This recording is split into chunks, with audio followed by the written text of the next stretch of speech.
Good morning. The program is going to start. So we have, while you enjoy colonial food and beer, we have a small presentation that's about 15 minutes or so, and our presenters are actually going to be in this area where I'm standing right now. So we have three colonial era revolutionary soldiers, and one presenter is going to be Dick Lee, who is going to portray Edward Farmer. So I'm going to start off by saying that Happy July 4th, and Happy July 4th to St. Thomas's Church, and more specifically, Happy July 4th to those revolutionary soldiers who are buried in our church, of which there are 14 revolutionary soldiers, two of whom are buried just about right behind the cameraman there, actually. They are unnamed revolutionary soldiers. We don't know their names, but we know that they fought in the Battle of White Marsh, probably right here on this hill, for General Washington. The other 12 of the 14 are buried throughout our graveyard. We do know they're revolutionary soldiers, but I'm going to pay attention to 3 of the 12 revolutionary soldiers whose names we know. Those 3 revolutionary soldiers played a significant part in St. Thomas's, the founding of St. Thomas's, the sustainability of St. Thomas's, and we know that they were wardens and vestrymen, and they gave a significant financial gifts to St. Thomas's to continue the religious spirit that existed at that time. So, as I said earlier, Edward Farmer is here. He founded St. Thomas's. He was not a revolutionary soldier.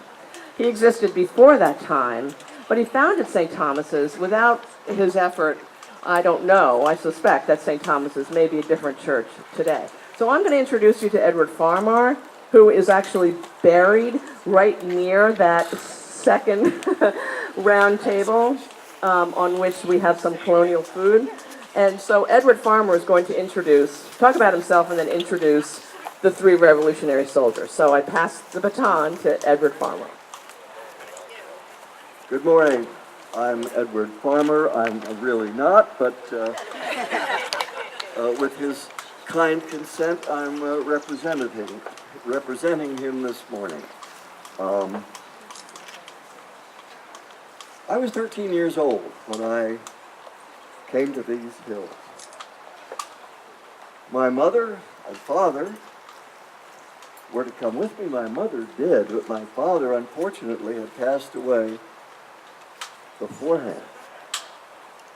We received, my father did, a welcome grant of land from, guess who? William Penn. 5,000 acres in Penn's Woods here in Pennsylvania. They were neighbors back in Tipperary, Ireland, and my father got the land for a very nice price. But he, unfortunately, I'm sad to say, passed away before he could get here. The rest of us arrived in Philadelphia in 1685. We made our way right here to the Wissahickon Creek, and right over there we built, on the other side of the hill, we built a house. My mother, being a very enterprising person, built one in Philadelphia also. She engaged in selling limestone, among other things. She was much ahead of her time. We founded a little church right at the height of the hill somewhere. My mind's kind of gone, so I'm not quite sure where it was. But it was behind here someplace, and it was essentially a little log cabin. And we made that in 1698. And we worshiped in it people of all sorts, not just Anglicans, but all sorts of people. Not very many of us, but we worshiped there until 1710. In 1710, we deliberately burned it down so that we could build what was called at the time a goodly stone church. The goodly stone church is marked today by 4 stakes back in here, not the kind you can eat, but blue stakes which mark out where that church was. And it lasted from 1710 until 1817. That little church, the little goodly stone church, went through the Revolutionary War. I did not go through the war. I passed away at the age of 73 in 1748. And yes, I am buried within the confines of the Second Church, which was a great honor for me, I can assure you, because that doesn't happen very often. And yet, the 3 people, one of whom I'm going to introduce, did get through the Revolutionary War just as the Goodly Stone Church got through it. So, here is the first one of them. I would like to introduce Edward Burke. Thank you. Hi, everybody. As you know now, I am Edward Burke, and I'm a Revolutionary War veteran. Also a churchman. I was Sylvesterman, a warden, and also a road supervisor in the area for like 10 years. And one of the things I liked about the roads, there are 3 of them coming up to the hill here. Church Road, Bethlehem Pike, and Skippack Pike. The British came up from Germantown, and we were going the opposite direction, obviously. We thought we could take the hill here and have a good vantage point to see the British, but the British had other thoughts. So, as we were putting our artillery up here, the British stormed down Church Road, and we had to retreat up Skippack Pike. So, they kind of ruined the church. They used the church for their artillery. So, we went up Bethlehem Pike, and, not Bethlehem Pike, Skippack Pike. And, we had about, I don't know how many people we had with us, but we had quite a few up there. And we spent quite a bit of time gathering ourselves together. And it was late fall, early winter. So it was cold. We were out of clothing and out of food, but we managed to survive.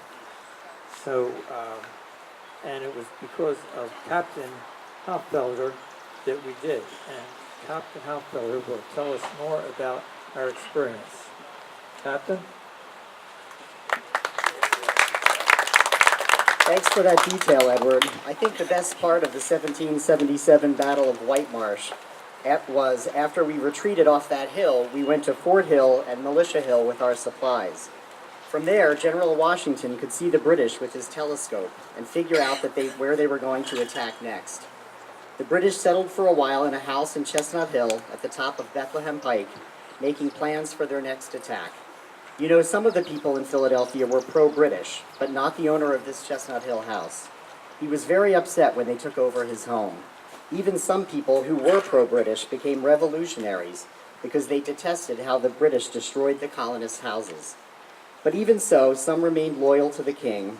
The soldier who can speak more about that is Christopher Lesser, a dedicated St. Thomas parishioner who understands these problems. What do you think, Christopher?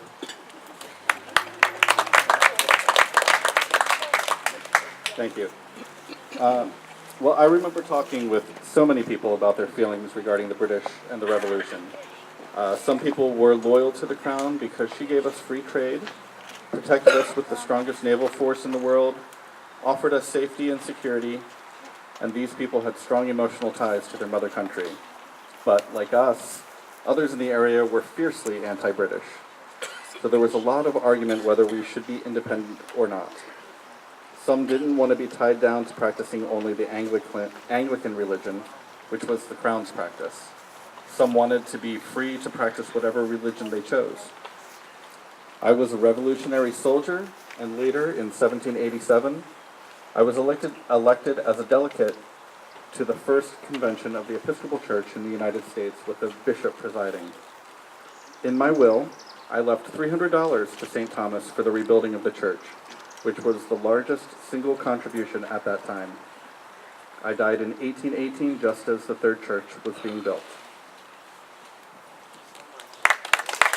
Thank you. Yeah, 3 cheers to Edward Farmer and our 3 Revolutionary soldiers. That's it for our presentation. It is hot, so I'm gonna, just say adieu to everybody. But if we could just say a prayer, a small prayer, a moment of silence for our Revolutionary soldiers, that would be very appreciated. Also, prayer for St. Thomas's Church and the sustainability thereof.